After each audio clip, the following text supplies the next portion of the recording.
కొన్ని సినిమాలు block buster అవ్వాలి అని అంటే దానికి ఖచ్చితంగా కొన్ని కమర్షియల్ ఆస్పెక్ట్స్ ఉండొచ్చేమో, కానీ కమర్షియల్ ఆస్పెక్ట్స్ లేకపోయినా సరే బ్లాక్ బస్టర్ అవ్వచ్చు ఈ సినిమా అని నిరూపించుకుంది రాచరికం. దీనికి స్టోరీ, స్క్రీన్ ప్లే, డైరెక్షన్ అంతా కూడా సురేష్ లంకలపల్లి చేశారనమాట. దీనికి ప్రొడ్యూస్ చేసింది ఈశ్వర్ గారు అండ్ మ్యూజిక్ డైరెక్ట్ చేసింది వెంగి. ఇందులో నటించిన పాత్రలన్నీ కూడా ఎప్పుడు మనకి బయట చూసే వాళ్ళందరినీ మనం కొత్తగా చూస్తాం, బట్ ఇందులో వాళ్ళందరినీ చాలా డిఫరెంట్గా చూపిస్తారు. అండ్ నిజం చెప్పాలంటే ఆడియన్స్ ఇట్లాంటి మూవీస్నే ఎంకరేజ్ చేయాలి. టు బి హానెస్ట్, అసలు అందులో మనకి పోస్టర్స్లో అప్సరా ఎంత బ్యూటిఫుల్గా ఉండే అమ్మాయి ఇందులో రస్టిక్గా కనిపిస్తుంది ఏంటి అని అనుకున్న వాళ్ళు ఆ మూవీలో తను తీసుకునే డెసిషన్స్ కానీ తీసుకునే కొత్త కొత్త మలుపులు ఎంత ట్విస్ట్ క్రియేట్ చేస్తున్నా అనేది అందరూ మూవీ చూసిన తర్వాత ఇన్స్పైర్ అవుతారు. ఇంకా వరుణ్ సందేశ్ ఇప్పటి వరకు మనకు మంచి లవర్ బాయ్ లాగా అలవాటైన పర్సన్ ఇందులో ఎంత కొత్తగా కనిపిస్తారు, ఓ మై గాడ్ అనే ఫీలింగ్ వస్తుంది అనమాట. సో దీనివల్ల వరుణ్ సందేశ్ ఇటువంటి క్యారెక్టర్స్ కూడా చేస్తారని నెక్స్ట్ మేబీ ఒకవేళ కరెక్ట్గా ఇట్లాంటి క్యారెక్టర్స్ పడితే కంటిన్యూస్గా ఇట్లాంటి హైలైట్ క్యారెక్టర్స్ అయ్యే ఛాన్సెస్ అయితే ఉన్నాయి. ఇంకా అప్సరాకు కూడా డెఫినెట్లీ ఒకవేళ నెక్స్ట్ కెరీర్ ఇది కనుక ఒక్కసారి హైలైట్ చేస్తే ఆడియన్స్, అప్సరా రాణి కెరీర్ కూడా ఒక టర్నింగ్ పాయింట్ అవుతుంది. ఇంకా ఇందులో యాక్టర్ హీరోగా యాక్ట్ చేసినటువంటి విజయ్ ఉన్నారు కదా, విజయ్ యాక్టింగ్ మాత్రం చాలా చాలా న్యాచురల్గా చాలా బాగా వచ్చింది. ఆ యాసతోటి అంతా కూడా.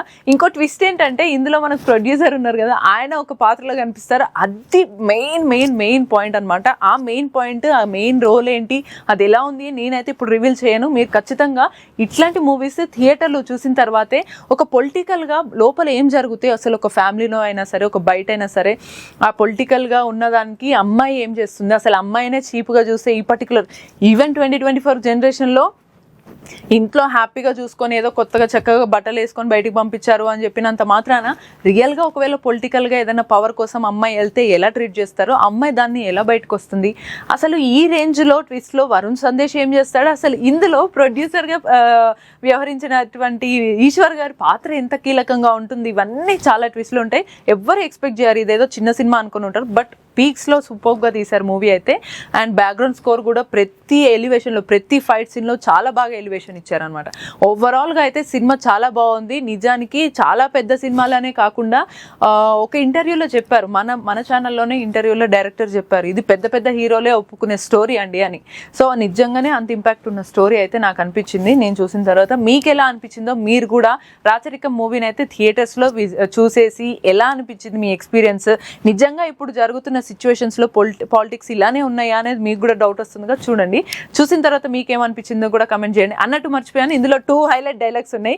ఆ హైలైట్ డైలాగ్స్కి ఎవరైతే టార్గెట్ అవుతారో చూద్దాము. మరి ఆ పరంగా ఏమన్నా క్రిటిక్స్ కూడా ఈ మూవీ ఎదుర్కొంటుందో తెలీదు. నాకైతే చూసిన తర్వాత వచ్చిన ఒపీనియన్ ఇది. మీకు ఎలా అనిపించిందో చూసి వెంటనే వచ్చి కమెంట్ చేసేయండి. ఇటువంటి మరిన్ని అప్డేట్స్ కోసం TFPCని చూస్తూనే ఉండండి. Until then keep watching TFPC. నేను మీ భవ్య, సైనింగ్ ఆఫ్.